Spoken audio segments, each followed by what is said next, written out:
নতুন কিছু করতে চাই অথবা কিছু একটা করতে চাই, এ পর্যন্ত এই কথাগুলো কতবার মানুষকে বলছেন, নিজেকে নিজে কতবার বলছেন এই কথাগুলো? তার কোনো গ্যারান্টি আছে? কখনোই নেই।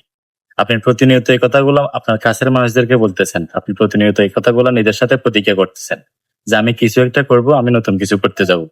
এই নতুন কিছু করার জন্য আপনি প্রতিনিয়ত ফেসবুকে ভিডিও দেখছেন, প্রতিনিয়ত আপনি ইউটিউবে ভিডিও দেখছেন, কিন্তু দিন শেষে আপনি কিছুই করতে পারেন নাই। আপনি ওই ভিডিও দেখাতে সীমাবদ্ধ, আপনি ওই রিলস দেখাতে সীমাবদ্ধ, আপনি ওই কিছু একটা করব এটা বলাতে সীমাবদ্ধ। আপনি কখনোই করতে চান নাই। আপনি নিজে, আপনি কখনোই মন থেকে করতে চান নাই জিনিসটা করতে। আপনি শুধু ওই জিনিসটা বলাতেই সীমাবদ্ধ যে আমি নতুন কিছু করতে চাই, আমি আমার জন্য কিছু একটা করতে চাই। এইসব বলাতে আপনি সীমাবদ্ধ, কিন্তু আপনি আসলে নিজের, কিন্তু আপনি আসলে নিজের জন্য কখনোই কিছু করতে চান নাই।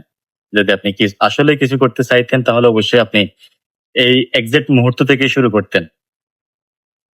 আপনার এটা লাগবে, এটা লাগবে, আপনার ইনভেস্টর দরকার, আপনার টাকা দরকার, আপনার আহ, ভালো একটা মোটিভেশন দরকার। এইসবের জন্য আপনি কখনোই ওয়েট করতেন না।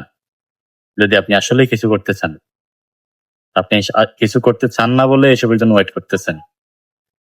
আপনি বলতেছেন আমার ইনভেস্টমেন্ট দরকার, আমার ইনভেস্টর দরকার, আমার টাকা পয়সা দরকার। আপনি আসলে নিজের জন্য কিছু করতে চান না বলেই আপনি এসব বলতেছেন যে ইনভেস্টর দরকার, মোটিভেশন দরকার।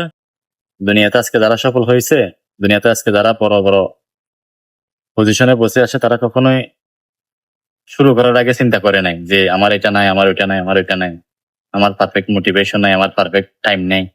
এই জিনিসটা তারা কখনোই চিন্তা করেন।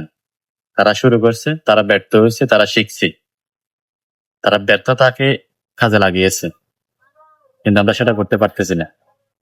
আমরা শুধু বলি যে আমরা আগামী কালকে থেকে, আগামী পরশু থেকে নতুন কিছু করবো, ইনশাল্লাহ ক্যারিয়ারের জন্য ক্যারিয়ারের দিকে ফোকাস দিব, কিন্তু আমরা শুধু এইটুকু বলাতে সীমাবদ্ধ, কখনোই করতে চাই না।